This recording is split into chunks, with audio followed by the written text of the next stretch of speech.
السلام علیکم ورحمۃ اللہ۔ سنن ابو داؤد میں امام ابو داؤد سلیمان اور مسند احمد میں امام احمد بن جنبل نے حضرت عمر فاروق کے دور خلافت کا ایک نہایت ہی سبق آموز واقعہ لکھا ہے۔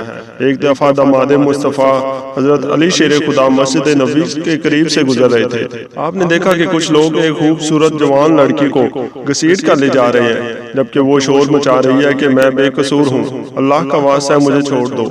حضرت علی شیر خدا نے ان لڑکوں کو روکا جو کہ اس لڑکی کو گھسیٹتے ہوئے لے جا رہے تھے اور پوچھا، اس لڑکی کو ایسے کیوں لے جا رہے ہو؟ وہ کہنے لگے کہ اس لڑکی نے زنا کیا ہے۔ حضرت عمر فاروق نے عدالت لگا کر اس لڑکی کو سنسار کرنے کا حکم صادر کیا ہے، ہم لوگ اسے رجم کرنے کے لیے لے جا رہے ہیں۔ حضرت علی نے پوچھا، اس مرد کا کیا بنا جس نے اس لڑکی سے زنا کیا ہے؟ وہ لڑکے عرض کرنے لگے کہ وہ ابھی قید میں ہے، اس کو اس لڑکی کے بعد سنسار کیا جائے گا۔ شیر خدا جلال میں آ گئے اور ان لڑکوں سے اس لڑکی کو رہا کروایا اور فرمایا کہ اس کے ہاتھ کھول دو اور اسے جانے دو۔ وہ داماد مصطفیٰ صلی اللہ علیہ وسلم کو اس قدر غصے میں دیکھ کر ڈر گئے اور لڑکی کو رہا کر دیا۔ چنانچہ وہ لوگ حضرت عمر کے پاس گئے اور کہا کہ حضرت علی نے اس عورت کو جس کو سنسار کرنے کا حکم دیا تھا اسے چھڑوا لیا ہے اور ہمیں ڈانٹا بھی اور بھگا بھی دیا ہے۔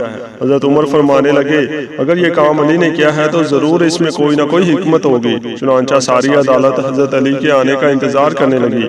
کچھ لوگ تو خوش تھے کہ آج تو عمر بن خطاب اور علی بن ابی طالب کی ضرور تلخ کلامی ہوگی، کیونکہ حضرت علی نے اس زانی لڑکی کو چھوڑ دیا جسے خلیفہ وقت حضرت عمر نے سنسار کرنے کی سزا سنائی تھی۔ جب حضرت علی کو بلایا گیا تو حضرت علی حالت جلال میں تھے۔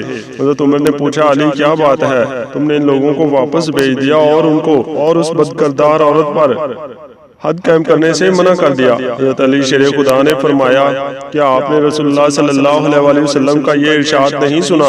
آپ نے فرمایا تھا کہ 3 لوگوں کے اوپر سے قلم اٹھا لیا جاتا ہے، یعنی ان کے اعمال لکھے نہیں جاتے، یعنی وہ بے قصور ہوتے ہیں، اور ان کے گناہ لکھے نہیں جاتے۔ ایک وہ کہ آدمی سو رہا ہو یہاں تک کہ وہ بیدار ہو جائے، دوسرا وہ جو ابھی نہ بالغ ہو یہاں تک کہ بالغ ہو جائے، اور تیسرا وہ شخص جو ہوش میں نہ ہو یعنی کہ دیوانہ ہو، پاگل ہو۔ حضرت عمر فاروق نے فرمایا کہ ہاں میں نے یہ ارشاد سنا ہے۔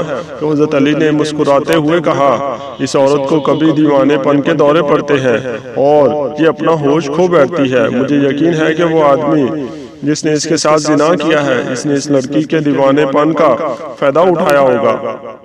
یہ سنتے ہی حضرت عمر فاروق نے اس لڑکے کو جو ابھی قید خانے میں قید تھا، اسے لڑکی کو سنسار کرنے کے بعد سنسار کیا جانا تھا، فوراً طلب کیا اور سختی سے اس سے پوچھا۔ تو وہ لڑکا کہنے لگا کہ ہاں یہ لڑکی اس وقت دورہ کی حالت میں تھی جب میں نے اس سے زنا کیا، اور میں یہ بات اچھی طرح جانتا تھا کہ اس لڑکی کو پاگل پن کے دورے پڑتے ہیں۔ حضرت عمر فاروق کے حکم کے مطابق اس لڑکے کو جلد ہی سنسار کر دیا گیا۔